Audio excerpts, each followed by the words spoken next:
Can I just say something though? What a film! What a film! I had me at the edge of my seat. Amir is a brilliant actor. He's such a great freaking actor. I loved him and I hated him and I wanted his approval. He was my dad. In that scene, I was in everything. I was just so involved.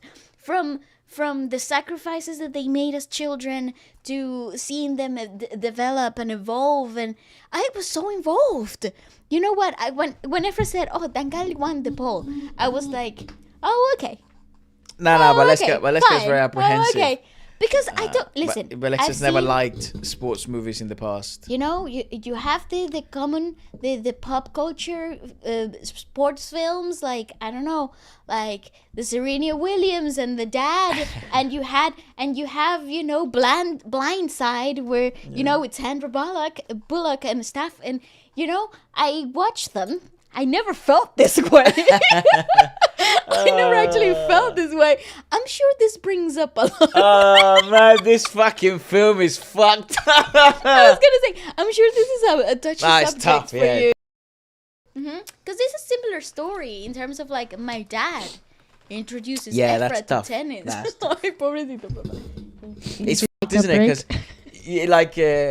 I guess in my case, you never got to see the fucking bit where you gave him the medals and all that shit. Oh, it's okay, baby. Nah, bro, you bastard! It's okay. Nah, dog. It's good on the girls, isn't it? Yeah, it's because it's so nice to see it all play out in that way. Very lovely. It's just the way it goes sometimes, isn't it? That's. Oh, you're gonna make me cry. No, don't. I'm all right now. I thought the movie did such a good job of like that's why I kept saying it. I think if you train to any level, especially if you did take it all the way and you had to sort of sacrifice fucking everything, there were little moments there where it really makes you like, whoa, It was like, so organic, wasn't it? It was like so real. fucking hell, that could be this guy's story, that could be my story, that could have been his story. Brutal, like it is. Yes. and I thought the physical cast of the girls fantastic. I thought the cast of Amir. I mean, obviously he casted it himself, didn't he? I think it was very much his idea. I'd love to see how they came up with this. And what inspired him? Like maybe he sat down with some of the girls in real life. I think it was very obvious from the beginning the impact that the story had on him. Similar. I mean, one other movie that I want to see is definitely the Chak the India thing. Chak the India. Chak the India. Because obviously now we know through the Romantics that the producer of the film, I want to say. Yeah, and Shahrukh were very personally very invested. involved in the story, you know, and they made promises to the girls. They said that, you know, we can find you funding and sponsorships, and then they came back with nothing. And then he was like, sorry, no one's interested in this fucking story. And then obviously the likes of Shah Rukh Khan, and I don't know who else. Obviously, Aditya Chopra. I think it was YRF. Or under the same umbrella. Just from what I can tell here, developments for the film began in early 2013. When Tiwari began writing the script. Khan had interviewed the Pogat sisters in 2014 in his own talk show before Tiwari approached him with the script months later. So they were already invested yes. destiny-wise. You can tell because there was a lot of heart into this, and obviously there's not many movies that are going to spark that type of fucking review or reaction from me. But it felt very nice in the sense of like there were some very organic moments. It's obviously nice to look at it as well from the perspective of both cultural and what felt societally speaking. There was a lot of societal commentary here. Correct, yes. Especially, I think, back in the day, I think in South America, prior to the 2000s, it was very much like that. It was very difficult to get any female fighters. It was very difficult to get any female sort of athletes have or, you know, sort of demand the same type of respect, both in federations and competitions and sponsorship and commercially, than it is, I guess, probably a bit easier now. Interesting. There's always that conversation, especially in the US, you know, with like the WNBA. That's sort of the world I like to follow, right? So, not the WNBA per se, but I mean the whole talks of conversation, you know, in sports. And I think the point that they're at now, which is obviously they are getting the push. Commercially, there's still a bit discrepancy, and there's always there's still the aspect of like they don't get paid the same. That argument is a bit different. It happens a lot in tennis as well, female tennis players. the demands are very different. The commercial appeal is very different, and if you don't appeal to the market, you can't be demanding the same type of money. Yes. It's very much. Unfortunately, there's not going to be people who invest in it because they don't see a marketability. Also, value there. I think female sports in certain levels. There's very few sports, like for example, like MMA is a good example of that. It's where a very good sport for women. yeah, well also you can have very entertaining fights. You can have Correct. very commercially appealing fights. One of my favorite fights of all time is a female fight, Shang Wei Li and Joanna Jędrzejczyk. Yeah. It's like it's one of the best fights of all time in the UFC, and they were girls.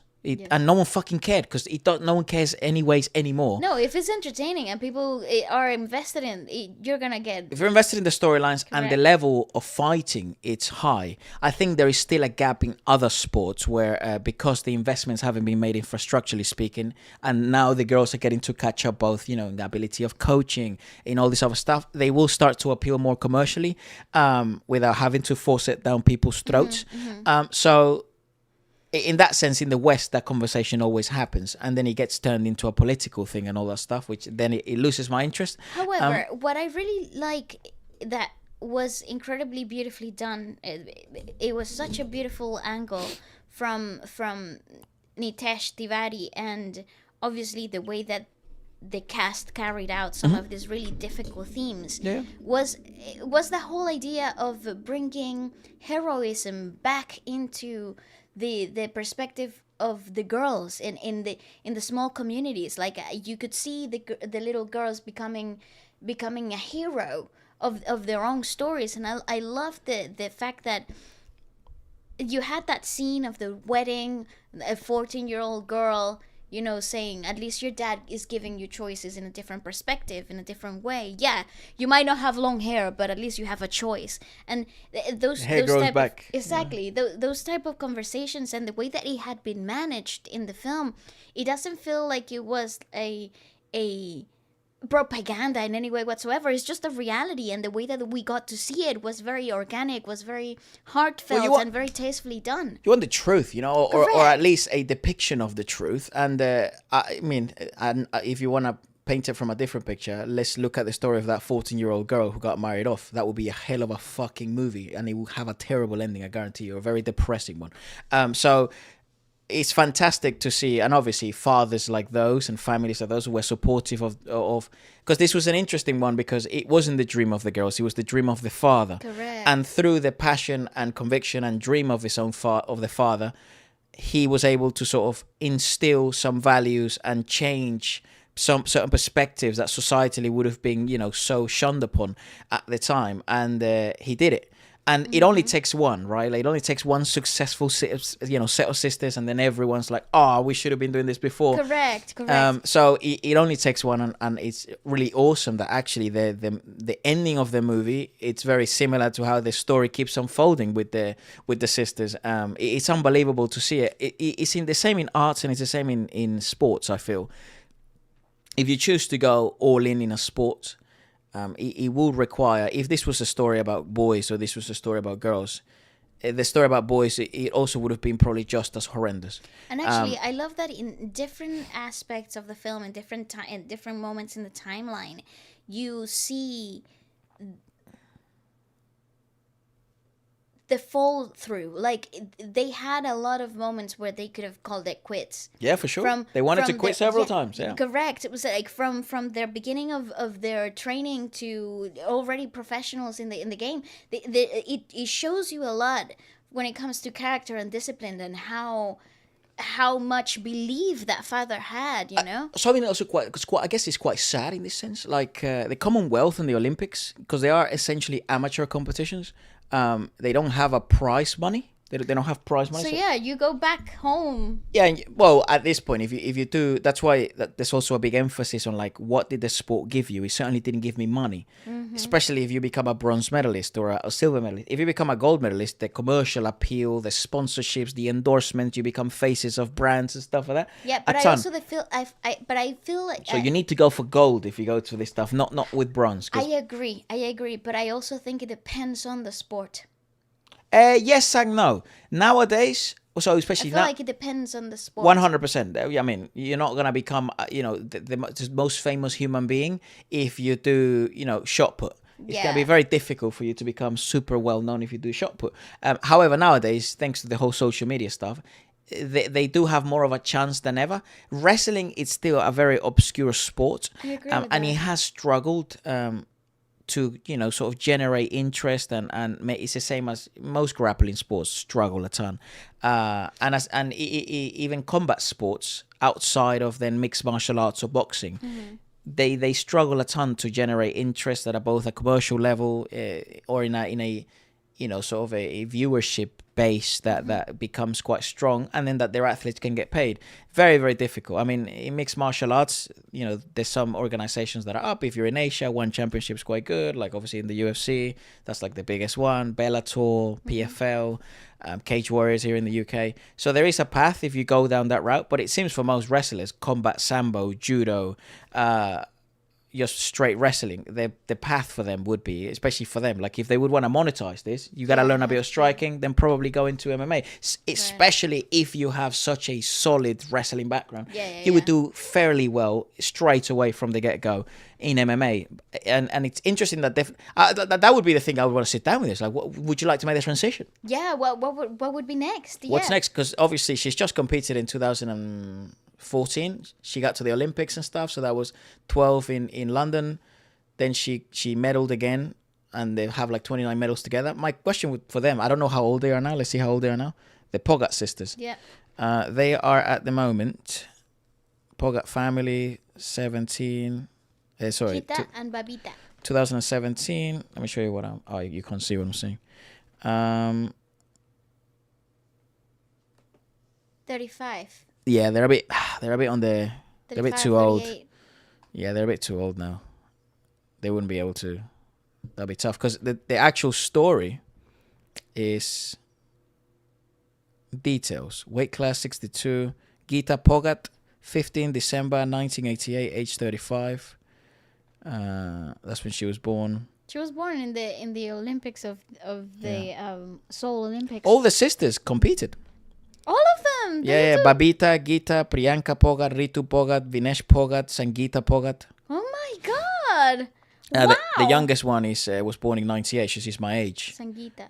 So she's 35 years old right now. Could she do a run maybe?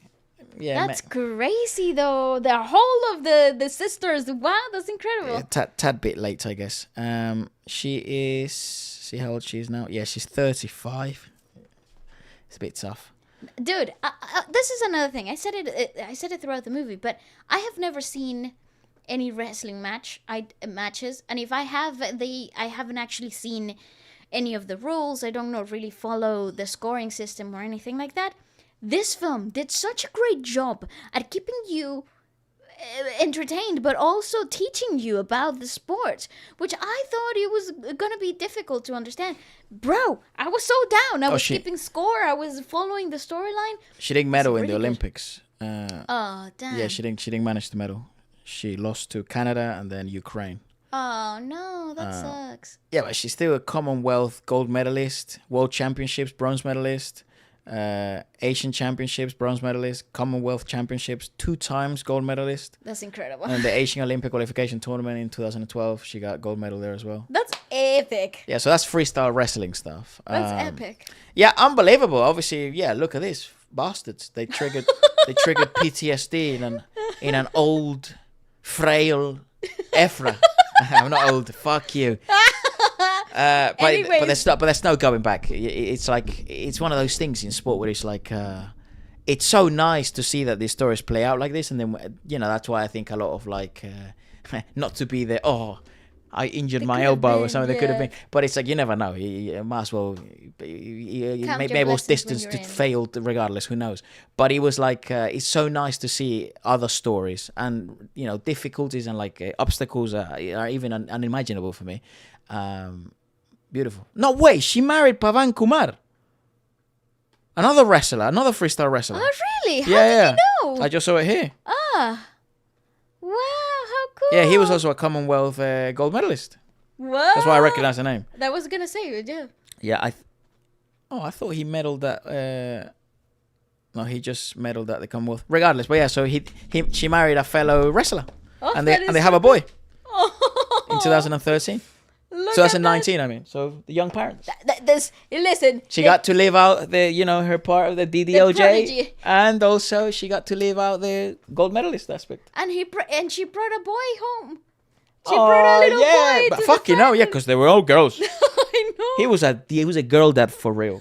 Anyways, let us know what you guys thought about it. In terms of music, I thought Pritam did a fantastic job. The score let me was just, phenomenal. Let me just look up the list of singers.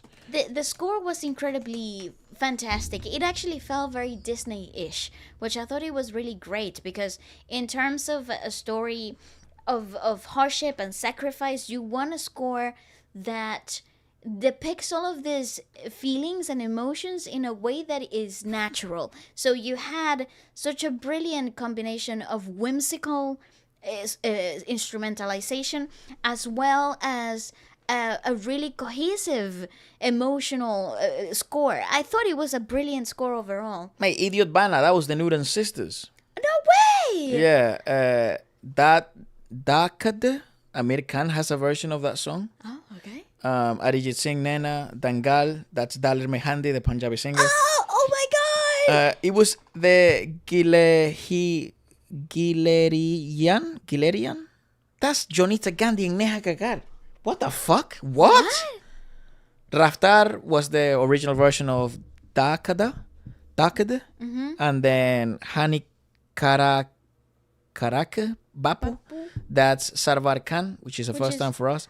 And Sartas Khan Barna, I don't know. I think awesome. Rajasthani awesome. singer. And he essentially became very big because of this song, but doesn't have any other big popular songs. So that's the first time. That is fabulous. I absolutely adore everything that happened here. And then there were some other versions made some for reprises the Tamil and the Telugu. Yeah. Very cool, dude. I really like obviously that is not the type of cast that I would have thought this particular song movie would need. However, Pritam cooked. Yeah, he did cook. I mean, it's not an album you would expect from someone like Pritam, who gave us melodious tracks like Edil Hai Mushkil and a terrible movie by Karan Johar. However, the rustic soundtrack is proven enough that the composer can still work wonders, and he has worked outside his comfort zone. I think there was a lot of doubt with Pritam here because this is 2016, right? So people were he had a lot of pop forward even stuff. Though his next movie in 2017 is one that we want to watch, which is Jaga Jasus with is Katrina Kaif and Ranbir. Sounds that's right. Is that movie that's a bit weird. It is. It's also Disney. Which is like it's like an adventure film. Yeah, but the sound score on that and the music album apparently is very, very strong. Right. This also became a huge success album-wise in China and Japan. No way. And it's set to have a Japanese release in 2018. What? How interesting. Z Music were purchased by Z Music Company, the rights. Very, very, very good. Very good film, very good story, very good music. Overall, I enjoyed that. Very nice. Probably one of the strongest films we've watched this year. I think so. Goodbye. Bye.